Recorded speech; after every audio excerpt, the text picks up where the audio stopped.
하나님의 말씀은 누가복음 3장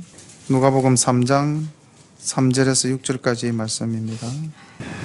요한이 요단강 부근 각처에 와서 제사함을 얻게 하는 회개의 세례를 전파하니 선지자 이사야의 책에 쓴 바 광야에 외치는 자의 소리가 있어 가로되 너희는 주의 길을 예비하라. 그의 첩경을 평탄케 하라.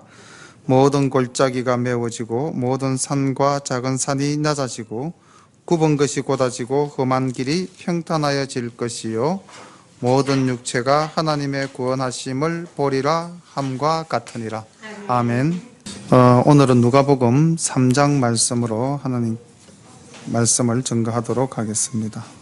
오늘 말씀은 누가가 굉장히 역사적인 사실을 근거로 소개를 하면서 말씀을 시작합니다. 1절 봅니다. 디베르 가이사가 위에 있은 지 15해 곧 빌라도가 유대의 총독으로 헤롯이 갈릴리의 분봉왕으로 그 동생 빌립이 이두레와 드라고닛 지방의 분봉왕으로 루사니아가 아빌레네의 분봉왕으로 안나스와 가야바가 대제사장으로 있을 때에 하나님의 말씀이 빈들에서 사가랴의 아들 요한에게 임한지라. 1절과 2절의 내용을 보면은 구약 선지서의 시작 부분과 참 비슷한 것 같습니다. 아모스 왕 때에 누구에게 하나님의 말씀이 임하니라 이런 표현들 많이 있잖아요, 그죠? 이와 같은 말씀을 가지고 본다면은 세례 요한은 선지자로서의 사명을 받은 자로서 그 소명에 부름받았다 하는 것을 볼 수가 있겠고요. 여기 이제 디베료라고 우리 어른들은 옮겨 놓았는데 이게 원어로 보면 티베리우스라는 황제입니다. 이제 아우구스트 다음에 이제 두 번째로 황제가 된 이 티베리우스는 AD 14년부터 37년까지 황위에 있었던 사람이고요. 그가 14년부터 황위에 올라와 있었으니까 15해 되던 해라고 그러면은 약 AD 한 30년경 가까이 29년 30년경 정도가 시대적 배경이라는 것을 확실하게 알 수가 있겠죠. 그리고 빌라도는 26년부터 36년까지 유대 지방의 총독으로 있었습니다.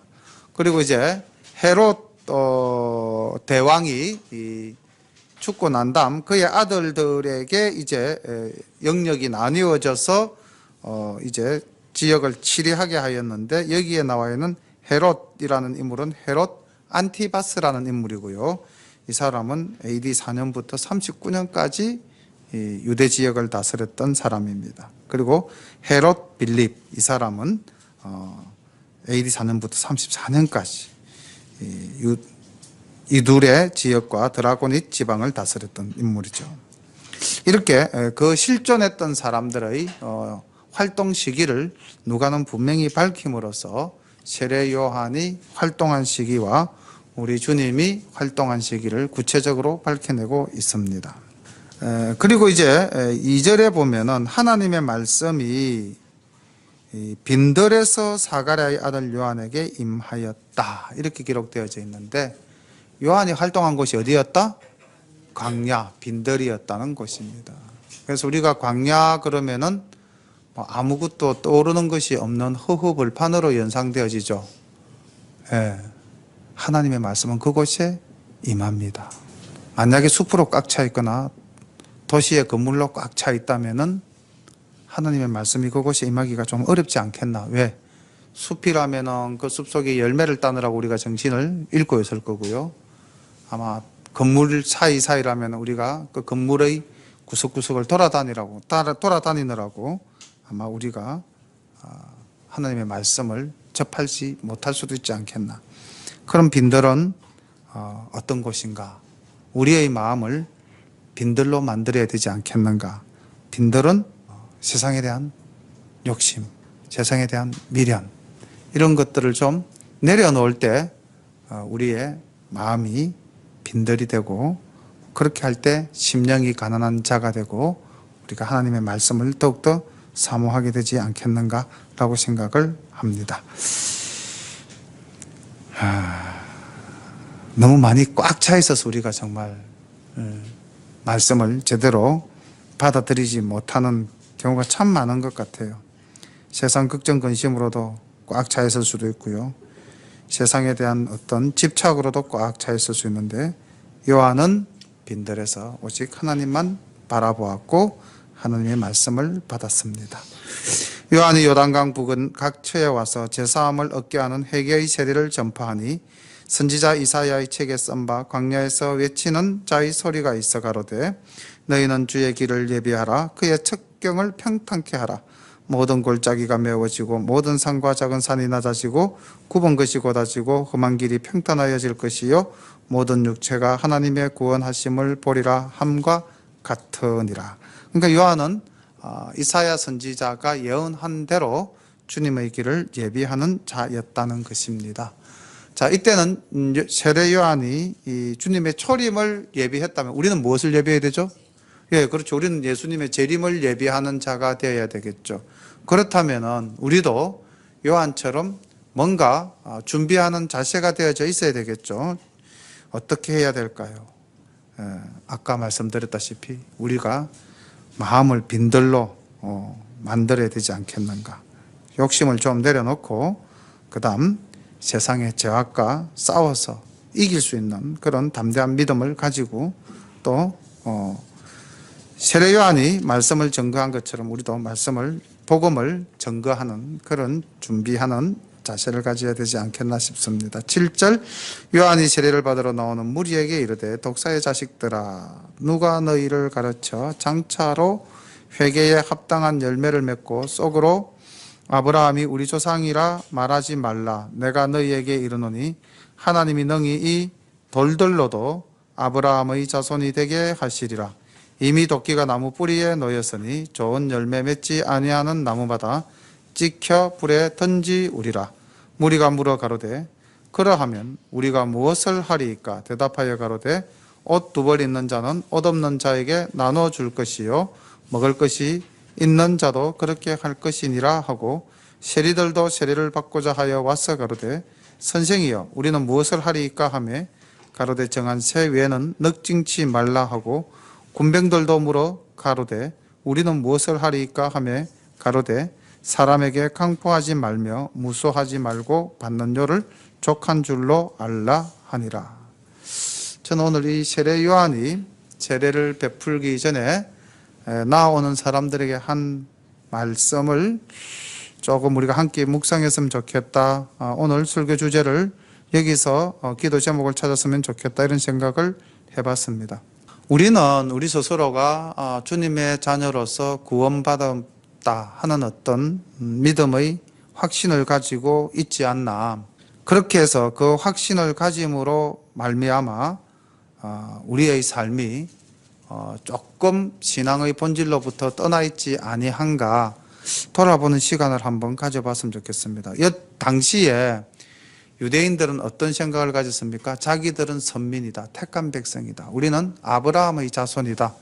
그런 생각에 사로 빠져서 그들이 믿었던 형식적인 유대교로 말미암아 우리 주님을 배척하고 하나님의 진리를 거부하는 메시아를 거부하는 결과를 맺고 말았죠. 그렇다면은 우리도 오늘날 하나님의 택한 자녀다. 유대인들이 가졌던 것과 동일한 선민의식을 우리가 갖고 있지는 않겠습니까? 그리고 그 당시 유대인들은 다 구원받는다는 생각을 하고 있었겠죠? 우리도 오늘날 다 구원받는다라고 생각하고 있지 않겠습니까? 그런데 우리가 다 정말 하나님의 자녀여 우리가 다 구원받을 수 있는 백성인가? 정말 우리는 그런 하나님의 자녀로서의 모습을 그대로 갖추고 있는가? 한번 돌아봐야 될 것 같아요. 어떻게 돌아보면 되느냐? 오늘 세례 요한이 한 회개에 합당한 열매 이걸 가지고 우리가 정말 열매가 있는가? 주님께서는 그 나무의 열매를 통하여 모든 것을 심판하신다 그랬죠, 그죠? 그래서 좋은 나무가 악한 열매를 맺을 수가 없고 또 악한 나무가 좋은 열매를 맺을 수가 없다고 했습니다. 우리에게는 과연 우리는 좋은 나무고 좋은 열매를 맺고 있는가 돌아봐야 되겠는데 세례요한님이 세 가지로 말을 했습니다. 첫 번째는 무엇을 이야기했습니까? 11절에 보면은 옷 두 벌 있는 자는 옷 없는 자에게 나눠줄 것이요 먹을 것이 있는 자도 그렇게 할 것이다. 자, 이렇게 먼저 말씀을 했어요. 무엇하라는 말입니까? 그렇죠. 이웃을 사랑하라는 말씀이죠. 정말 우리가 이웃을 사랑하고 있는가? 우리가 이웃 사랑의 열매를 맺고 있는가를 우리가 오늘날 한번 돌아보아야 할 것입니다. 사람은 누구든지 다 자기 중심적이죠. 그래서 우선 나를 생각하고 그 다음 이웃을 돌아보는데 그것도 이웃을 돌아보지 않는 것보다는 좋은 거겠죠. 근데 우리가 정말 이웃을 돌아보려면은 이웃과 나를 거의 동일시하는 관점으로 이웃을 돌아보아야만이 진정한 이웃 사랑이 되지 않겠는가라는 생각을 해봅니다. 또 하나는 보니까 세리들에게 세례 요한은 이렇게 이야기했습니다. 정한 세 외에는 넉징치 말라. 그러니까 세리는 물질에 대한 욕망을 가지고 얼마든지 자신의 권력을 통해서 이익을 탐할 수가 있겠죠. 오늘날 우리가 과연 그런 탐심을 버리고 사는가 아니면 탐심을 가지고 사는가, 우리는 어떤 열매를 맺고 있는가. 그 다음 세 번째, 군인들에게도 말씀을 합니다. 군인들에게는 사람에게 강포하지 말라. 포악하게 행하지 말라는 거죠. 네가 힘이 있다고 해서 그 권력을 가지고 약한 자를 억누른다면은 그것은 옳은 일이 아니다. 이렇게 이야기를 하고 있습니다. 지금 회개에 합당한 열매를 맺으라 그랬을 때에 나오는 자들 대표적인 세 부류를 들어서 세례 요한은 각 그룹들에게 이웃 사랑하며 그 다음 탐심을 품지 말며 그 다음 권력을 남용하지 말라. 그래서 결국 회개에 합당한 열매를 정리를 해보니까 이웃 사랑과 하나님의 공의를 실천하면서 살아가는 것이 우리가 이 땅에서 주님을, 재림의 주님을 예비하고 또 그 재림의 주님을 증거하는 온전한 방법이 아닌가, 그렇게 생각을 해봅니다. 세례 요한이 지적한 죄가 내 마음과 내 생활 속에 만약에 존재한다면은 우리도 이 시간 회개하고 하나님과 이웃들에게 합당한 열매를 보여줄 수 있는 그러한 온전한 신앙생활 하시기를 간절히 소망합니다. 15절부터 말씀을 봅니다. 백성이 바라고 기다림으로 모든 사람들이 요한을 혹 그리스도신가 심중에 의논하니 요한이 모든 사람에게 대답하여 가로되 나는 물로 너희에게 세례를 주거니와 나보다 능력이 많으신 이가 오시나니 나는 그 신들매를 풀기도 감당치 못하겠노라. 그는 성령과 불로 너희에게 세례를 주실 것이요 손에 키를 들고 자기의 타작마당을 정하게 하사 알고 건모와 곡간에 들이고 쭉정이는 꺼지지 않는 불에 태우시리라. 또 기타 여러 가지로 권하여 백성에게 좋은 소식을 전하였으나 분봉왕 헤롯은 그 동생의 아내 헤로디아의 일과 또 그의 행한 모든 악한 일을 인하여 요한에게 책망을 받고 이 위에 한 가지 악을 더하여 요한을 옥에 가두니라. 15절부터 20절까지 이제 요한이 어떠한 인물이었는가, 요한의 어떤 성격적 단면, 또 그리고 그 신앙적 단면을 볼 수가 있는데, 여기 저는 15절에서 많은 사람들이 요한을 뭐로 생각을 했다? 그리스도, 메시아라고 생각하지 않았나. 메시아라고, 그가 메시아다, 이렇게 이제 생각했다는 거죠. 보통 사람들 같으면 어떻게 할까요? 상대가 이런 반응을 보인다면 교만할 수 있겠죠, 그죠? 그리고 뭐 자기가 하나의 또 집단을 만들어낼 수도 있죠. 오늘날 우리 이 주변에 많은 이단들이 처음부터 뭐 이단으로 가려고 작정한 사람도 있었겠지만은 그냥 목회를 하다가 자기 도취에 빠져가지고 자기가 마치 그리스도인 양 행시하는 사람들이 생겨났다는 거죠. 분수를 모르는 거죠. 그런데 요한은 정확하게 자기의 분수를 알았다는 겁니다. 이것이 이제 우리가 요한에게 배울 성품 중에 하나가 아닌가.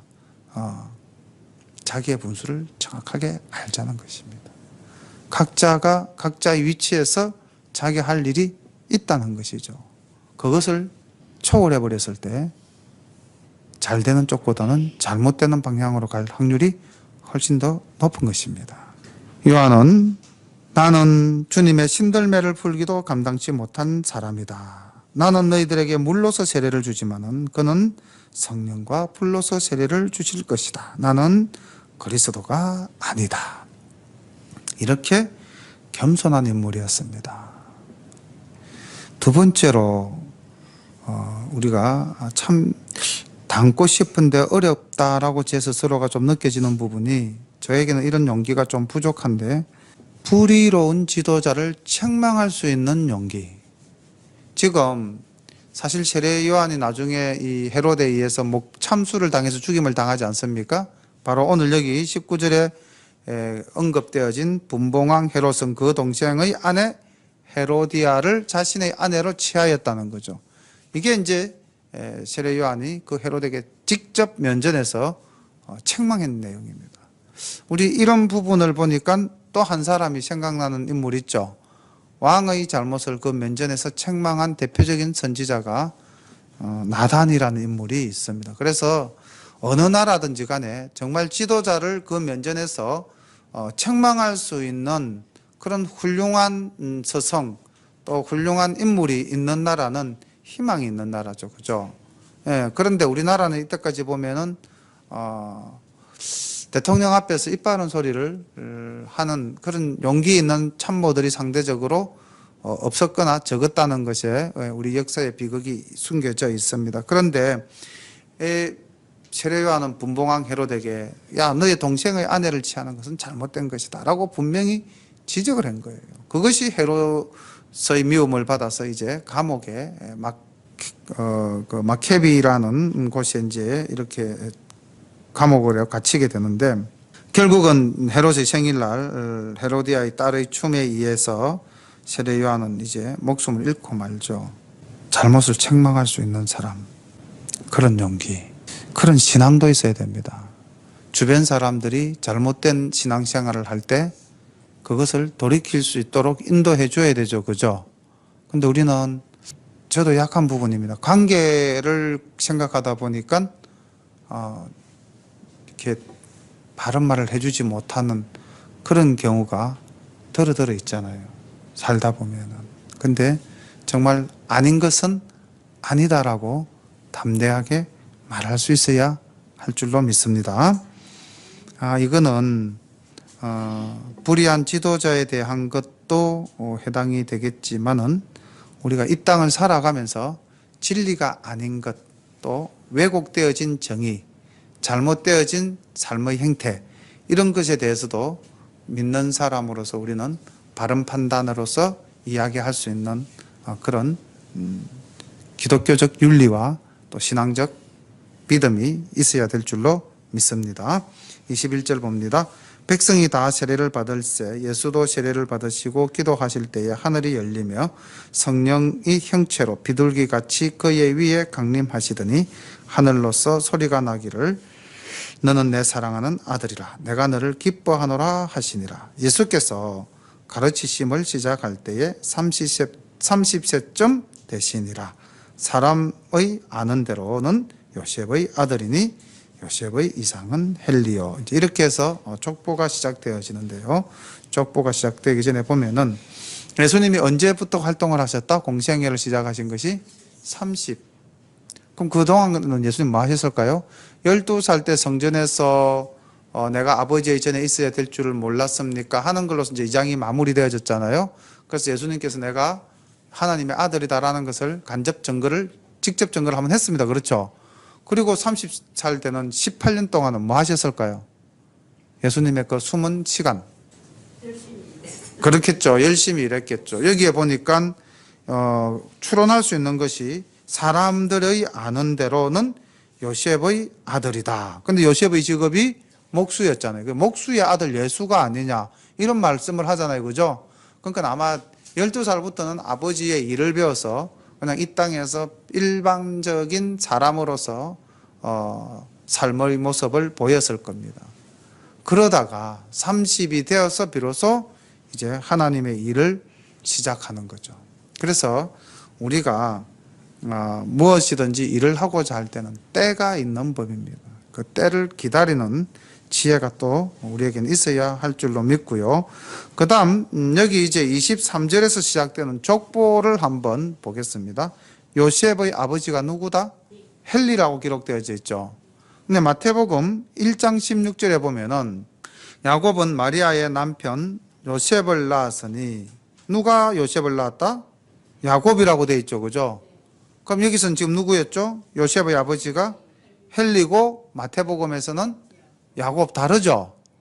예, 그래서 이제 마태의 족보와 누가의 족보가 왜 다른가 성사학자들이 고찰을 해본 바에 의하면은 예수님은 육신으로서 요셉과 관계가 있습니까? 없습니까? 전혀 관계가 없죠. 그래서 마리아의 족보로 이제 기록을 했다. 왜냐면은 누가가 이 누가복음을 기록할 때 누구의 말에 의존 많이 했었다? 마리아에게 많이 의존을 했겠죠. 그래서 아마 마리아가 자기 아버지의 이름을 대지 않았을까라고 이제 많은 성사학자들은 추론을 하고요. 그것도 추론이 가능한 것이 우리가 31절로 가보겠습니다. 31절에 보면은 그 이상은 멜레아요, 그 이상은 맨나요, 그 이상은 맞다다요, 그 이상은 나단이요, 그 이상은 다윗이요. 다윗이 나옵니다. 그리고 그 이상은 이세요. 이세의 아들 다윗. 다윗의 아들 누구로 갑니까? 마태복음에서의 족보는 마태복음 1장 6절에 보면은 이렇게 기록되어 있죠. 이세는 다윗 왕을 낳으니라. 다윗은 우리아의 아내에게서 솔로몬을 낳고, 이렇게 해서 다윗에게서 다음 솔로몬으로 내려갑니다. 근데 여기서 누구에게로 내려가죠? 나단에게로 내려가죠. 자, 이렇게 볼 때 이 족보는 예수님의 족보가, 죄송합니다. 요셉의 족보가 아니라 마리아의 족보다. 그렇게 해서 족보가 조금 다르다는 것을 알 수가 있습니다. 그리고 이 족보를 또 쭉 읽어가면은 34절로 가보겠습니다. 34절에 가서 보면 그 이상은 야곱이요, 그 이상은 이삭이요, 그 이상은 아브라함이요, 그 이상은 데라요, 그 이상은 나홀이요. 이렇게 해서 이제 또 쭉 전개가 되어져 갑니다. 근데 마태복음 1장 1절에는 보면 족보가 어떻게 시작을 하죠? 아브라함과 다윗의 후손 예수 그리스도의 세계라, 이렇게 해서 아브라함부터 시작을 합니다. 그렇죠? 그런데 지금 누가의 족보에서는 지금 아브라함 이상이 누구다? 데라까지 올라갔죠. 그 데라에서부터 또 쭉 시작해가지고 38절에 가서 보니까 그 이상은 에노스요, 그 이상은 셋이요, 그 이상은 아담이요, 또 나옵니다. 그 이상은 하나님이라. 이렇게 해서 예수님의 그 족보를 어디까지 밀고 올라갔습니까? 하나님까지 밀고 올라갔다는 것이죠. 그래서 예수 그리스도는 하나님의 후손, 아브라함의 후손, 다윗의 후손, 이렇게 누가가 기록을 하고 있습니다. 그래서 예수는 육신의 몸으로 이 땅에 오신 하나님의 아들이다. 이것을 강조하고 있습니다. 자, 그런데 우리가 이 족보에서 또 하나만 더 이제 생각해 볼 것은, 마태는 아브라함으로부터 다윗까지 14대, 또 다윗에서부터 예수님까지 14대, 이렇게 이제 이렇게 탁탁탁 끊어서 족보를 밝혀내고 있거든요. 그런데 다윗에서 바벨론 유수까지 14대, 바벨론에서부터 예수님까지 14대, 이렇게 해서 이제 총 42대를 가지고 이야기하고 있는데, 왜 마태는 이렇게 기록을 했냐면은, 마태복음을 기록한 목적이 누구를 대상으로 한다고 그랬습니까? 유대인들을 대상으로 한다고 했기 때문에, 즉 유대인들의 혈통에 초점을 맞추고 아브라함부터 시작을 했어요. 그래서 누구든지 다 아까 아브라함의 후손이다, 우리의 조상이 아브라함이다, 이게 이제 유대인들의 그 자긍심이었지 않습니까? 그래서 마태는 유대인의 왕으로 오신 예수님이기 때문에 아브라함과 다윗의 후손으로 강조를 했지만은, 누가는 하나님의 아들 예수를 강조하기 때문에 하나님까지 밀고 올라갔습니다. 그리고 사실 마태는 아브라함을 믿음의 조상으로서 굉장히 이렇게 이제 전면에 내세웠는데, 사실은 그 아브라함 집안이 어떤 집안이었죠? 그렇죠.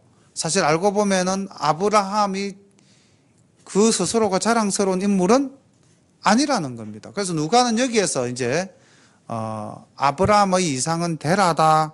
그리고 데라의 이상은 나홀이다. 이렇게 해서 이제 그 조상을 밝힌 것은 이 데라가 이스라엘 백성들이 다 알고 있는 여호수아서 24장 2절에 보면은 어떤 인물로 묘사해 놓고 있습니까?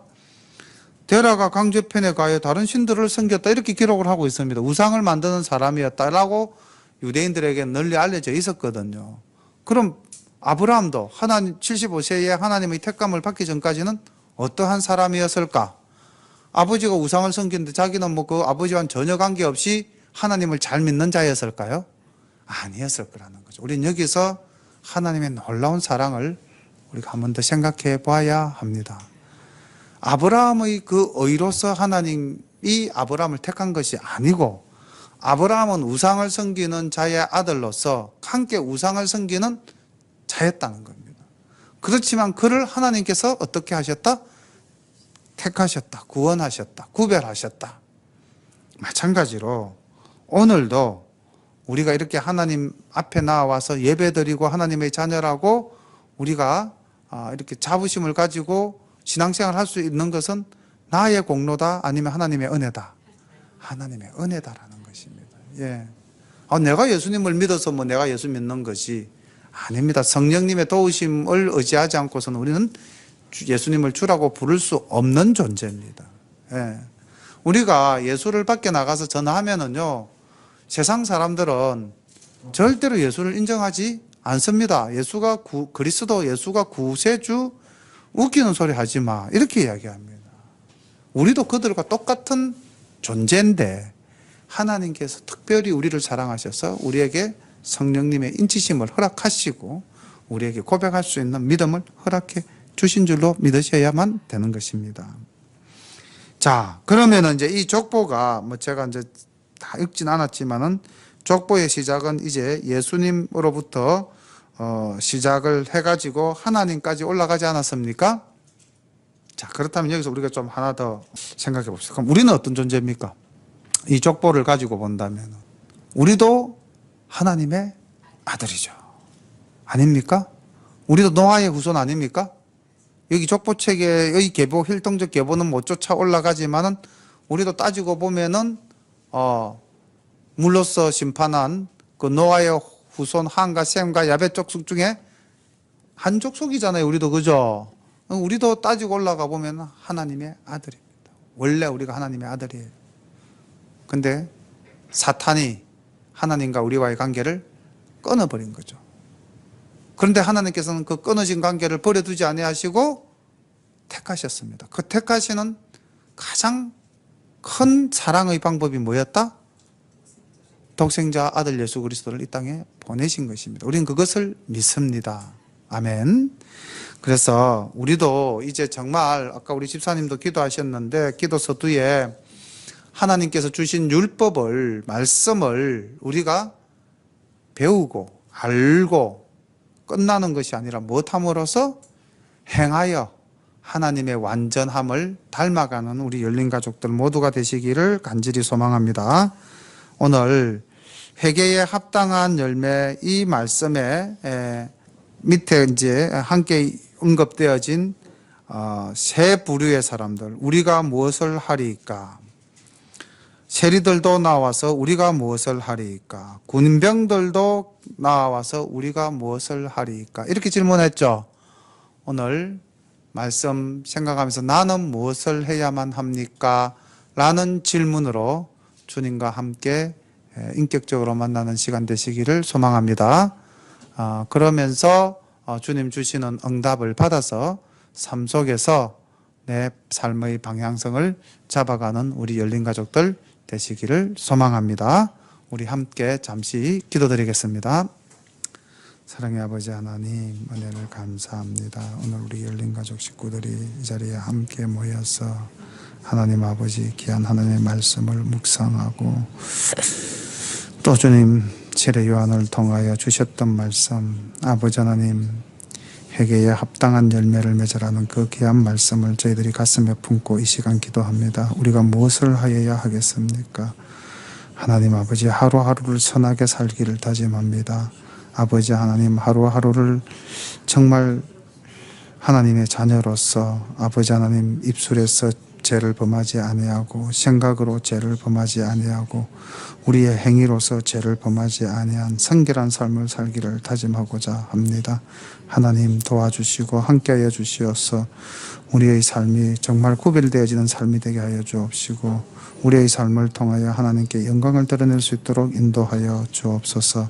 사랑의 아버지 하나님, 우리가 나이를 많이 먹었으나 아니면 우리가 나이가 어리거나 다 주님 앞에서 동등한 아버지 하나님의 자녀로서 아버지 우리에게 깨닫는 온전한 지혜를 허락하시고 아버지 하나님 주님 주신 지혜를 통해서 하나님 앞에 온전히 바로 서는 우리 모두가 될 수 있도록 인도하여 주옵소서.